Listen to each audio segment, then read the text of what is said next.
Penny, just say you're on mute. You're on mute.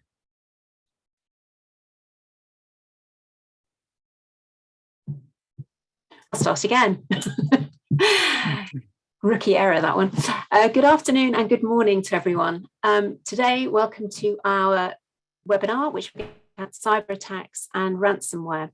My name is Penny Hayes, and I am the COO of TheTrustBridge, which is an organisation helping a number of organisations with their cyber preparation, their data protection processes and policies. And we're here today with our partners, Squire Patton Boggs. Malcolm, would you like to introduce yourself? Yes, thanks, Penny. So my name is Malcolm Dowden. I'm a member of the Global Data Protection, Privacy and Cybersecurity team at Squire Patton Boggs. We cover the US, the UK, the EU, Middle East, Southeast Asia, Australasia, pretty much anywhere in the world that data is flowing to and flowing from. As you'll find out in this session, ransomware has been quite a big issue on our agenda over the last couple of months. That's right. And our other panel member here is my colleague, David. David is the CTO of TheTrustBridge. David, would you like to introduce yourself? Thanks, Penny. Yeah, I've got a background. One time I managed security on at the time, the world's largest private trading network, trading $3.5 trillion a day. And I've managed kind of global SOCs, servicing FTSE 500 companies. Great, thank you both very much, and thank you for being on our panel today. Cyber attacks and ransomware seem to be on the increase. Anecdotally, the anecdotal evidence from both us and our partners is that's the case, despite the fact that some organizations around the world are actually declaring that there are fewer attacks at the moment and that ransoms are lower. But that's not in any of our experiences. The ransoms seem to be in millions of dollars, and obviously the average cost, according to some reports, of any ransom attack or cyber attack is around about $4.5 million US, £4 million, which of course doesn't just, and that's all the other associated costs around that. There are some new regulations in the EU and the UK relating to testing for organisations to ensure that they are prepared for any cyber attack, or in fact protected against those, which we'll talk about in a minute. And of course, earlier this month, the United States National Cybersecurity Strategy was published, which was really placing a much more significant responsibility for cybersecurity on all organisations. To quote them, they want a defensible, resilient digital ecosystem.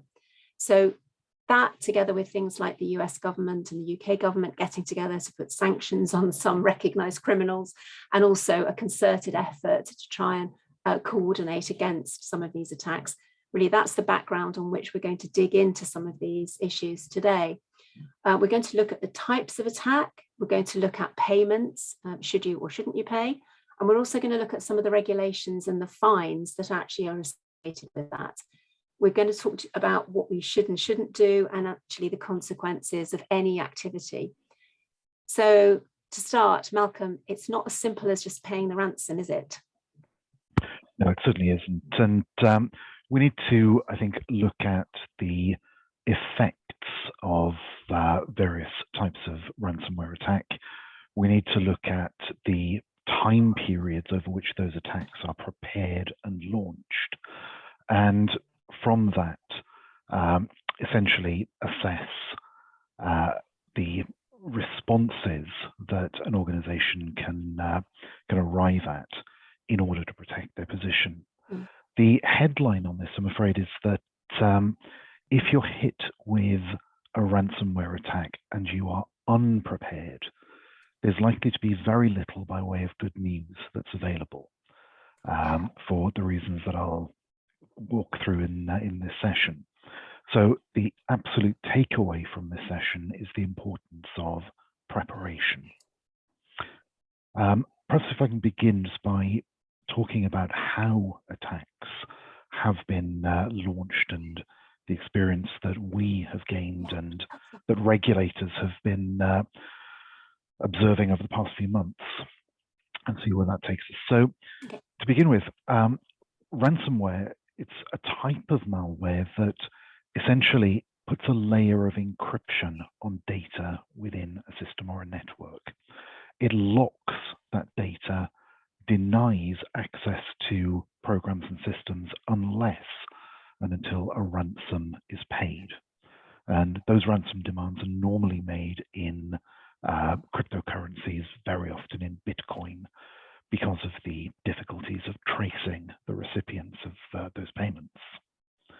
So that's the classic sort of overview of how ransomware affects an organization. And there'll be issues around Bitcoin, presumably as well, which I hope you're going to cover. Certainly am. Now, a couple of other practical points I want to begin with. And the first of those is that recent experience has demonstrated that there is often a period of weeks or even months between the initial introduction of the malware and the actual launching of the attack. And what's happening in that period is that the attackers are probing systems for vulnerabilities. They are looking to launch lateral attacks. They're looking for access to accounts that have privileged access to things like administrator functions. So these attacks can be lurking and ready to go for quite a period before they become apparent. The other points to really highlight at this stage are that although classic ransomware is concerned with locking access to data unless a payment is made, we've also seen examples of data being exfiltrated or stolen, essentially as part of the attack, essentially so it can be bundled up and made available on the dark web marketplaces. And in particularly sophisticated attacks that the European Data Protection Board have highlighted, that data exfiltration can be concealed by editing the log files that record activity in and out of the system. So ransomware isn't just locking, it can have much broader consequences, as we'll see through the session. Is there a way, David, that before any kind of attack happens, that you can actually detect some of these things that are going on? Yeah, there's actually quite a few ways. A lot of companies now, and even the new ISO 27001 standard, one of the controls now is, you know, do you have DLP? Do you have a scene, which is a way of looking at logs and detecting whether things are happening. You know, the government guidance as well also says, you know, have you got things in your network that prevent lateral movement? Because, you know, as Malcolm just said, yeah, you know, if you can find one server, you can find the rest if that's not prevented. Mm-hmm. So that there are layers and layers. And now, you know, at one time they were nice to have, and now really they're now being seen as best practice. Mm-hmm. I think they're in the top 5 recommendations from the Biden administration, and I think the same on the NCSC website. Yeah, and Malcolm, you're going to talk to us about some of the rules and regulations that have been recently introduced. Yeah, absolutely. So this is the next slide, I think, Penny. So the critical question here is, if we're in a position where an organization has been hit with a ransomware attack and isn't able to essentially kind of get around that, the consequences of the attack, the question is, would it just be quicker and easier to pay the ransom?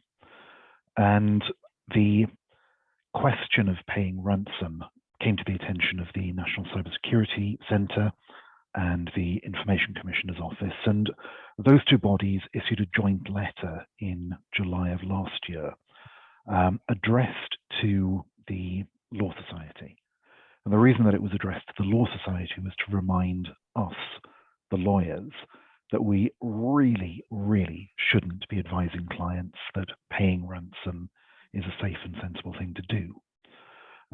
Beyond that, the National Cybersecurity Centre's position was that paying ransoms essentially encourages the threat actors, encourages the attackers, and is not to be encouraged.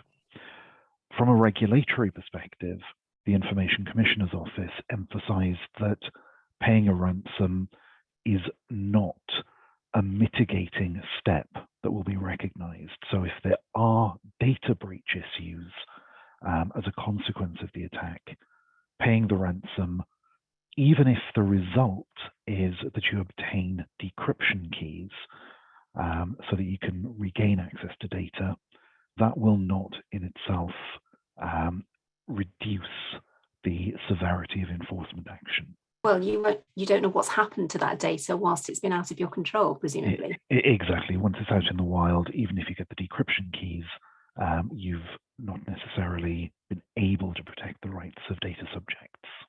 Of course, the problem is, of course, when you're under tremendous stress as a senior executive and your business is threatened, I suppose the immediate reaction is to pay in order to get everything back on track. But clearly there are lots of consequences of that.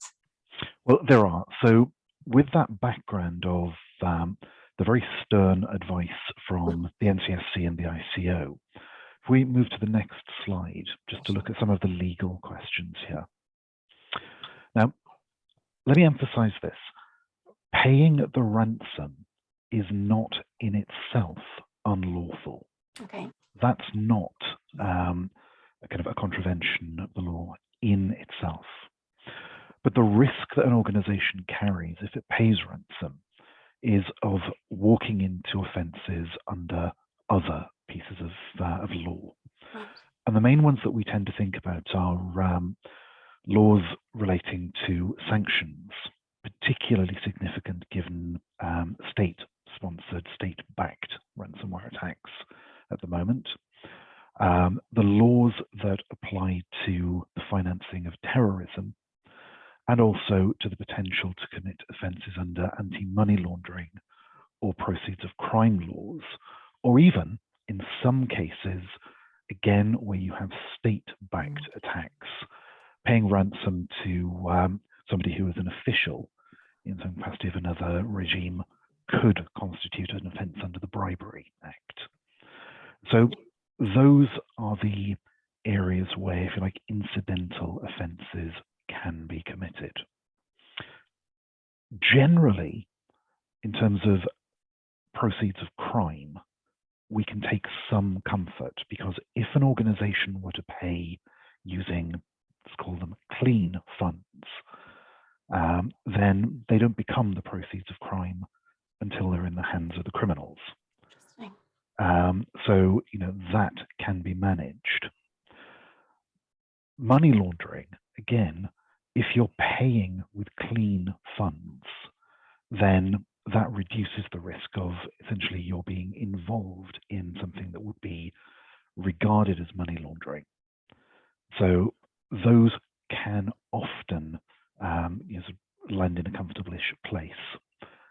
Difficulty, though, with the anti-money laundering element is that you need to think, where are you getting the Bitcoin from, or where are you getting the cryptocurrency that's required to make the payment? So in some instances, organizations have been essentially resorting to trusted, verified third parties who hold stocks of cryptocurrencies for this purpose, rather than running the risk of obtaining cryptocurrencies from unregulated exchanges. We talk about due diligence and undertaking due diligence on ourselves, but can we do that on these people that we're buying the Bitcoin from? It's easier if it's a regulated exchange, but broadly, if you have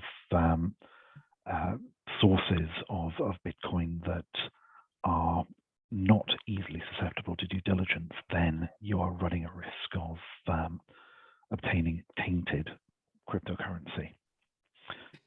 Interesting. One of the questions we've got here relates to cyber insurance. I'm going to cover cyber insurance in greater detail in another webinar later this month. But the question here is it a mixed message to include ransom payments under a cybersecurity insurance policy?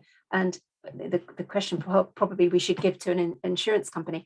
But there are obviously consequences here of paying out under insurance. Yes, I mean, I think the critical point there is that cyber insurance policies do very often include provision for making ransom payments. As with any claim on an insurance policy, liaison with the insurers is absolutely critical.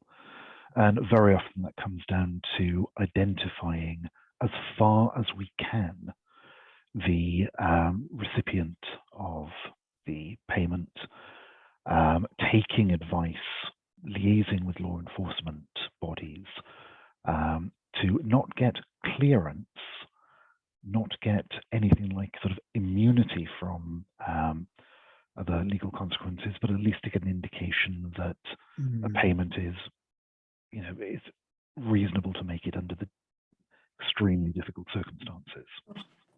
And going back to the subject of due diligence, this is something that we all do quite a bit of, not just on ourselves, but also on clients, but also in the third party, because of course clearly a lot of breaches happen within the third party. David, have you got any advice on due diligence issues and what people should be specifically focusing on? I think there's a kind of couple of things actually. Even if you pay the fine, the ransom, fine comes later, I guess, Malcolm. You're still going to have to do a major rebuild of your infrastructure because it'll only get exploited again and again and again. So there's no kind of saving in terms of work you need to do really, really fast. We've seen companies and, if they're lucky, they're back up in operation within 3 weeks because they find the backups didn't really work and everything was out of date and unpatched, and they just had a knock-on effect and became a false magnifier on, we've now got to do a major refresh and we've got to do it fast because we kind of have no business. And almost everything you can think of on some of the companies we've worked with, the government guidelines, I think we've listed 15 key ones that they recommend you do. Almost all those companies probably ticked at least 10 or 11 of those straight away. They had user IDs that weren't used for 7 or 8 years. Guess what? They were exploited.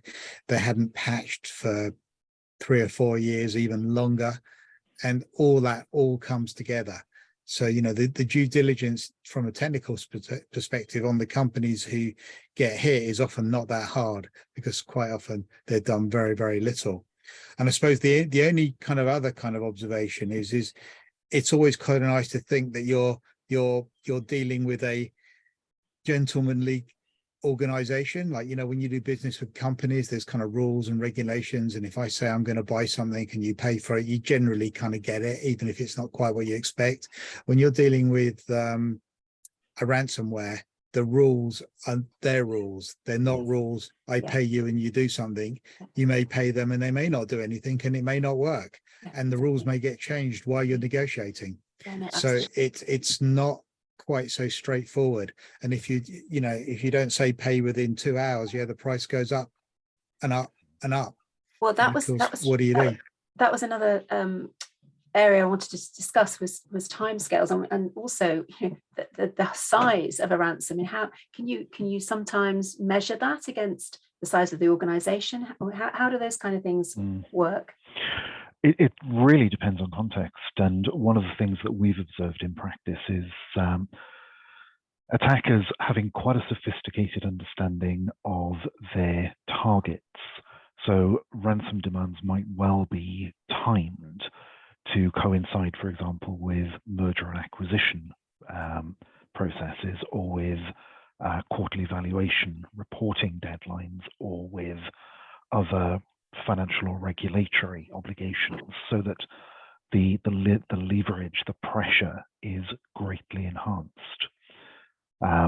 The ransom demands, as I said, tend to be expressed in cryptocurrencies. So one of the odd things we saw over the last sort of 18 months or so is the size of the demand changing with fluctuation in the value of cryptocurrencies, and often sort of racking up quite heavily. They are intended to be painful. They're intended to be payments that are worth it from the perspective of the malicious actor, but they're very often calibrated with a view that it needs to be perceived in the boardroom as cheaper and easier to pay than to carry on suffering, for example, a daily loss of revenue, or to incur regulatory sanctions for missing reporting deadlines. So they're intended to hurt, but they're often quite cunningly calibrated to make it feel as though they're worth paying. Sure. What are the key element for some of us is communication. What should we be doing, both internally and externally as senior managers? I mean, my classic case study that I always look at is the large mobile phone company that over in Australia that was severely hacked back in last year. And the CEO went missing for 5 days. There was no communication coming out from the company at all. So what's the sort of optimum that you can do as a senior manager for communicating out to your customers, but also internally? Absolutely. Well, I think one of the very first things is to make sure that you have a response team with the right participants set up and practiced before any sort of live incident has ever afflicted you. So the sorts of things that you need to bear in mind are that a ransomware attack might well be capable of taking down all of your systems, including your internal telephony, for example. So having alternative backup methods of convening your emergency response team is pretty critical. It can be really hard in the initial stages of an attack to work out what is happening and how far it's affecting your organization's systems and networks. One of the key points, and I've had a practical experience of this, we have in some instances effectively had to accept that we were going to commit GDPR breaches by closing down systems because it wasn't clear whether the attack was spreading and at what pace. Yeah. So having those sort of decision points, go, no-go points, communication plans in place as a matter of corporate preparation is hugely important. So I think you'll probably talk about simulation exercises later. Yes. That I think is key. Yeah. No, absolutely. In terms of understanding what to communicate and when to communicate and how to communicate. Some of the comments in the Q&A here are quite accurate. If you have backups, you need to make sure that is covered as well, and that has been decrypted as well as everything else. But David, we know that there are some technical solutions, very simple technical solutions that organizations can put in place to try and mitigate, which is really what we're aiming for, isn't it? It's really preparation and mitigation. It's layered. There's no one kind of magic bullet. There is some really cool tech, but you still need the rest. And as some of the questions there, we've seen companies that have got the backup and they found the restore just took too long, weeks and weeks. Yeah, exactly. and that doesn't work because the restore has not been tested to that level. And I think it's, to some extent, maybe it's a little bit harsh on the companies, as Malcolm said. You're up against a nation state and who have, to some extent, a lot more resource than you may have access to. As Malcolm said, having the incident team, but it's also having that list of who you're going to call, because you'll almost certainly need outside help, and you need those resources, companies, people to be able to respond, 24/7. To be able to help you, because the quicker the response, the better the outcome. The longer it's left, the more dire it becomes, really, really rapidly. And now it's kind of often a matter of hours. It's not days. And Daniel's actually made that point here, that would an organisation be able to offset some of their risk by working through a third-party negotiation organisation? Malcolm, I'm sure you've been involved in some of these negotiations. Is that something that happens with clients? It is, and it links also with the bottom bullet points on this slide when we're looking at due diligence. So the first point I want to emphasize on that is that the criminal offences that I mentioned earlier can very often be avoided So in other words, you can not walk into committing those offences if you have decent, robust due diligence as to where the attack appears to have come from, who or what groups are likely to be involved. So due diligence at that level can help to insulate you from criminal liability. Right. There was, however, last year, through the Economic Transparency Act, a change in relation to civil monetary penalties. And that has created a sort of a residual, an immovable risk, which is that if your due diligence gives you no reason to suggest that the person to whom you're paying the ransom is on a sanctions list or is an organization associated with a sanctioned person, if you have no reason to believe that they might be terrorist or terrorist financing activities, if you have no basis for considering that there's money laundering going on or that you're bribing a foreign official, then you may well be in the clear as far as those criminal offences are concerned. Civil monetary penalties have a much, much more sort of hair trigger. And now if it subsequently proves that you've paid money to a sanctioned person or organisation, whatever your due diligence, you could still end up with a monetary penalty, which is limited at £1 million or half of the value of what you've paid to the criminal organisations. So presumably going back to what we say every time when we're looking at data protection laws, is presumably you need to evidence all of this, evidence Absolutely. the decisions that you've made and the reasons why you've made those to sort of limit the element of risk. Exactly. Yeah. Now, drawing those points together with the question, why would you look at third-party negotiating organisations? Why would you be liaising with law enforcement? The answer is that those organisations very often have the links with law enforcement bodies and the experience of particular attacks to be able to recognise with a reasonable degree of confidence if an attack is likely to have come from a known source. And to pick up on David's point about, it's their rules if an attack has been launched.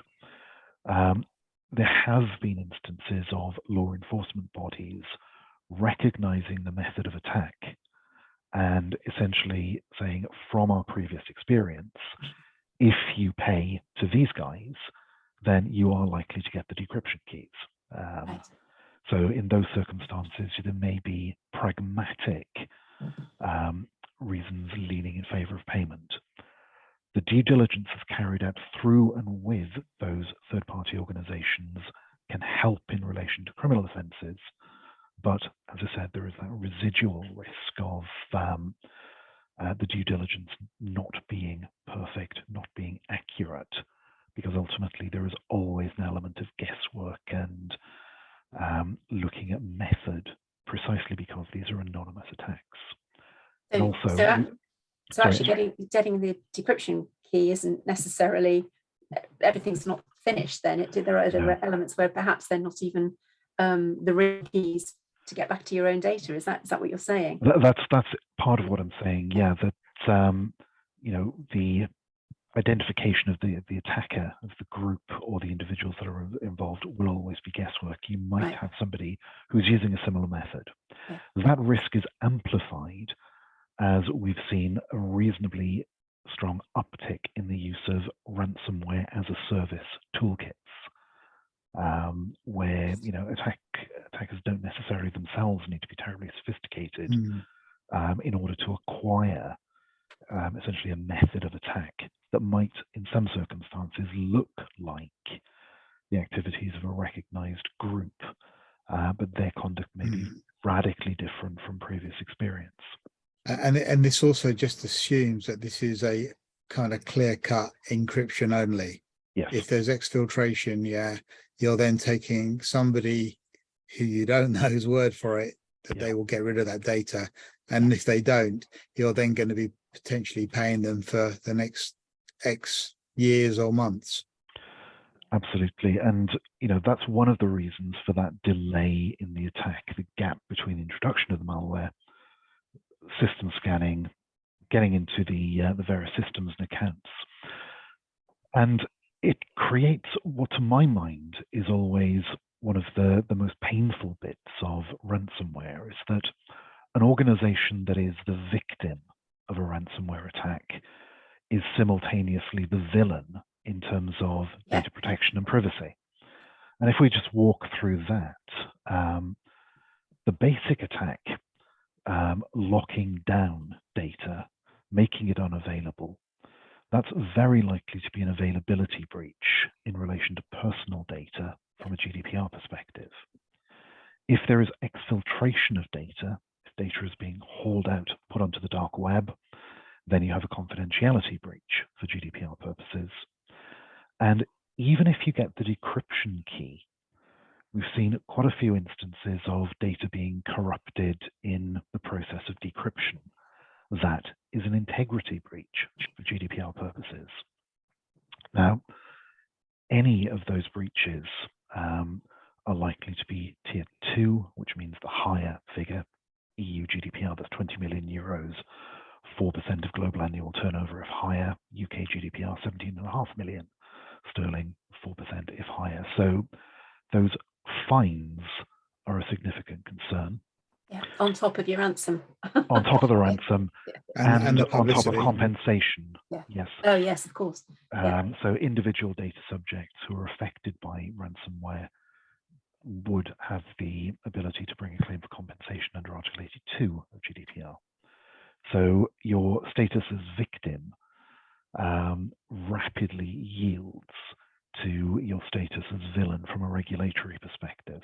And of course, all these different types of breaches will probably result in data subject access requests and all of the work that's involved in that, which is taking people away from their day-to-day jobs or adding extra cost. So the whole thing is just snowballing in terms of the costs here. Absolutely, costs, and as you say, those opportunity costs. Yes, exactly. David, sorry, you were going to say something.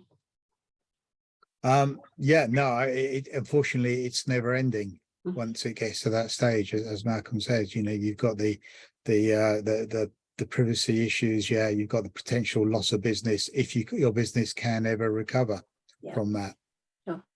And again, all of these different types of breaches that we're talking about here comes back around to what we were talking about earlier in terms of the communication strategy that any organization should have. And as you quite rightly said, Malcolm, there's something that we believe very strongly in is running simulations to actually help organizations basically work under the similar sort of stress that they would in a real life situation, so that they can learn how to communicate and with whom they need to communicate. And David, as you said, there are always timescales involved. And there's also a parallel stream on some of the ones that we've seen, is that actually your internal communication system is compromised. Absolutely. So they know as soon as you do what you're thinking and what you're going to do. And it does your business continuity kind of plan for actually, what if our internal communication is compromised? How do we discuss this without releasing all that information? That's if you're lucky enough to still have a communication system. And of course, escalation is always an issue in terms of if somebody suspects something's going on. You said it earlier, David, who you're going to call, but that's within the organization. Yeah. And your outside resource as well, because you will not have enough resource. Having said that, a number of companies that we've worked with who have got hit by ransomware, I have to say their security is really good now. Yeah. It's in a different league to many companies. Well, stable doors and all that sort of thing. But that brings us on to the next point of what can you do? And again, we're always advocating preparation and mitigation, really, rather than a sort of response. So what are the key things that we should be doing to try and avoid being attacked in this way? Well, I'll start with that.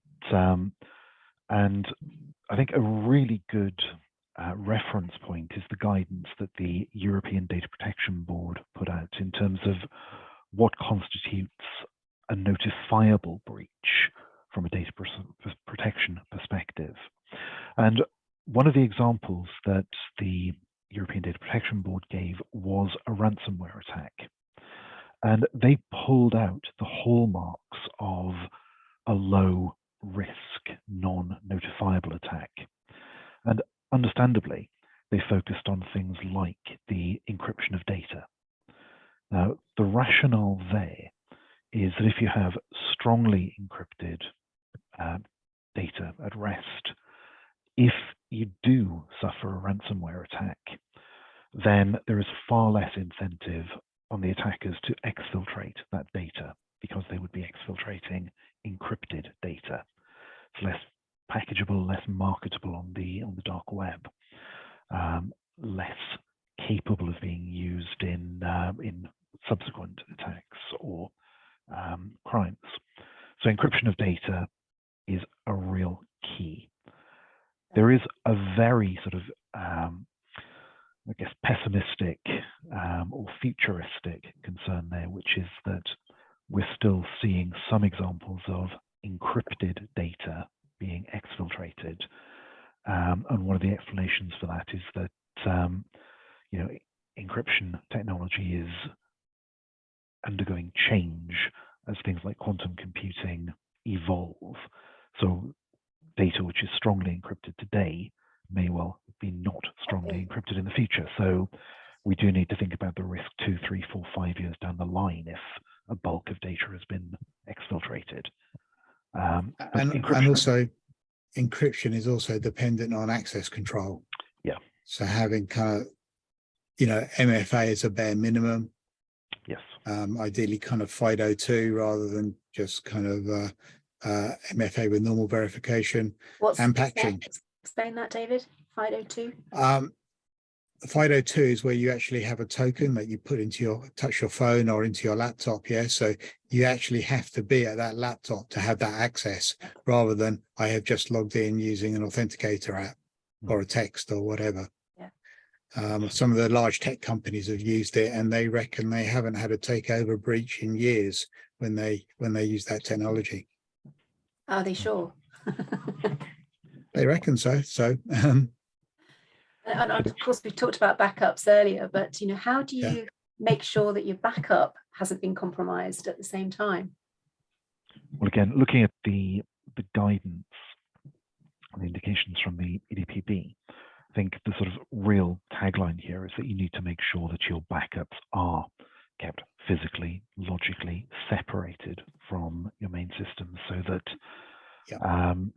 you have that distinction between your live, potentially compromised system and the backup that you'll be looking to trigger as your failover arrangement.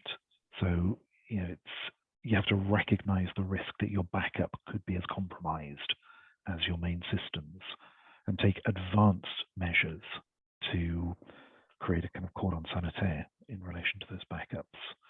It links with David's points on access control and multi-factor authentication. It links with training of staff. A huge number of cybersecurity incidents are actually about human behavior. It's opening up the phishing email. It's forwarding the phishing email. It's traveling home on the train from London to Reading with your password and username on a post-it note on your open laptop. That kind of silly hope you haven't done. I see it a lot on the train home. Yes. Yes. But so in fact, who knows? Maybe I'll get a career as an attacker out of that. So that human element is critical. And the other thing that I think comes through strongly, both from the guidance and from one of the high-profile recent attacks, the Interserve attack, is that in that instance, there was an initial phishing email that was responded to, and it introduced malware onto a remote workstation, a laptop. So that brings in all of the questions about remote working. The initial security measures that were taken to deal with the malware on the network came to nothing, because next time that remote workstation logged in, the malware was reintroduced. So it's looking at preparatory and resilience measures that reflect how people are working, where devices are at the moment when they're being logged into the system, and where the security layers are there. But that's very much David's province rather than mine. Well, there Yeah, are no, organizations. absolutely, and it's the multi-layer, like, you know, I think Malcolm, you know, the geolocation, absolutely everything you can do. You know, none of it is perfect, but it's just that extra barrier that an attacker has to overcome. There's these organizations now that have these hubs, don't they, that can manage things like that across all devices in one go. Presumably that's another layer of preparation, really, for the people organizations can put in place. Yeah, and I think that's really, as I said at the start, both the hallmark of this and the real takeaway is that the only way to minimize the risk of being hard hit by ransomware is preparation. Yeah. If you know, the first you know is that your system has been compromised, your data has been exfiltrated, in those circumstances, it's all about trying to make the least worst outcome. If you have strong, resilient, and it's thinking about systems. Some of the tough decisions you're going to have to make during that time. Yep. I mean, one of the big ones quite often is, do we save our company or do we save our customers? Because you may not have resource to do both at the same time. Yeah, that's a very difficult decision. Again, we've come back to training again, because you know, the more you train, I mean, you can't always prepare for everything, but sort of the more the training you undertake, the better, presumably. But there's also an element of testing involved. I think some of the new regulations are now requiring companies to actually test on a regular basis as well.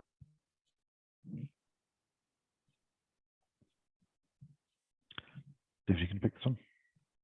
Sorry. Yeah. I mean, there's definitely kind of implications, especially some of the European legislation coming out now. It's kind of inferring that you need to be kind of as ready as you can be for these things. Yeah, which means that, you know, testing of crises. Yeah. A lot of companies are doing it. It's becoming an insurance requirement for many companies as well to do this. And I think a lot of companies are getting benefit out of it as well, because suddenly they're realizing actually some of these decisions are not everyday decisions. They're things that, you know, there may not be good, there may not be any good outcome, but it's just going to be better than the worst outcome. And someone's got to make that decision. Under stress. Yeah. Under stress, yeah, because it's always 3 a.m. You know, we never see anything. I don't know about you, Malcolm, we never see anything past before Thursdays normally. It's always Thursday night, Friday night, or Saturdays when you're down Sainsbury's, or I am anyway. Yeah, I mean, you can probably infer that from the bags under the eyes, but, you know, in terms of the regulations as well, it's always important to kind of recognize that there are different sectoral regulations and obligations depending on your place in, for example, critical infrastructure. Yes. So we're seeing, you know, greater weight being placed behind resilience measures, not just in terms of insurance, but in terms of direct regulatory intervention when it comes to organizations that, for example, are within scope of the NIS regulations. If you're looking at organizations that have a role in sort of delivery of critical services, communications infrastructure being one of the main ones. But all businesses really are potential targets. So even if you're in a sector that's not specifically subject to regulation, this is a business critical boardroom decision. Absolutely. Also, going back to what we've said before, training in order to prepare people, but preparation is absolutely key to all of this, to mitigate any potential risk, but also to learn, react, and know what to do, how to escalate, how to communicate, what decisions to make. So that's all really key. That was really helpful. Really interesting that there are some consequences beyond payment of ransom, which perhaps some of us didn't necessarily realize before. I'll open up the floor if there are any questions. We've addressed some of the questions as we've gone along, but if anybody else has any other questions and they would like to either put them into the chat now or email them to either me or Malcolm after this event, that would be fine, and we'll take a look at all of those and come back to you. I'll make sure this recording is available as well for anybody that wants to go through and listen to it again. Any final thoughts that either of you have that you'd like to put out? Malcolm? Well, I think just to reiterate that any organization is at risk. Every organization is at risk, because increasingly, as we see ransomware as a service rolling out, the sort of predictability of targeting has diminished. We've also seen, I guess, in terms of geopolitical situations, the use of things that are not just wiperware, but are sort of ransomware, but wiperware attacks. The objective of which is not to extract a ransom, but to essentially foment disruption, chaos. And some of those wiperware systems are now finding their way through into the as-a-service toolkits on the dark web. So we might well see attacks being launched, frankly, just for the fun of it by certain threat actors. So in those circumstances, resilience, preparation, physically and logically separated backups are absolutely key. Yeah, and David, I'm sure you would reiterate all of. Yeah, absolutely. And probably just one thing to add on that, I don't know that we've ever worked out the percentage, but a large percentage of the clients we see that got ransomware, yeah, they were vulnerable, but they were vulnerable because of their supply chain. And the actual source of this came from their supply chain. And probably, I don't know, at least 50-60% of the time, because they hadn't thought about the supply chain, and the supply chain overlapped into their business. And that's where it made the entry. And that comes back to things we've talked about earlier, which is due diligence of the third party supply chain. And we've been involved in quite a lot of that recently. A lot of questionnaires being raised now by companies before they enter into contracts with third parties. So you're absolutely right. That is definitely a big gateway that can bring in some of these things, not just ransomware, but other data breach items as well. So yes, that's a very important point. Thank you both very much. We'll see you soon on our next webinar, which will be looking probably at cyber insurance and whether or not it's worth paying for it or not. So thank you very much indeed, Malcolm. Thank you, David. Thank you. We'll see you soon. Thanks, Penny.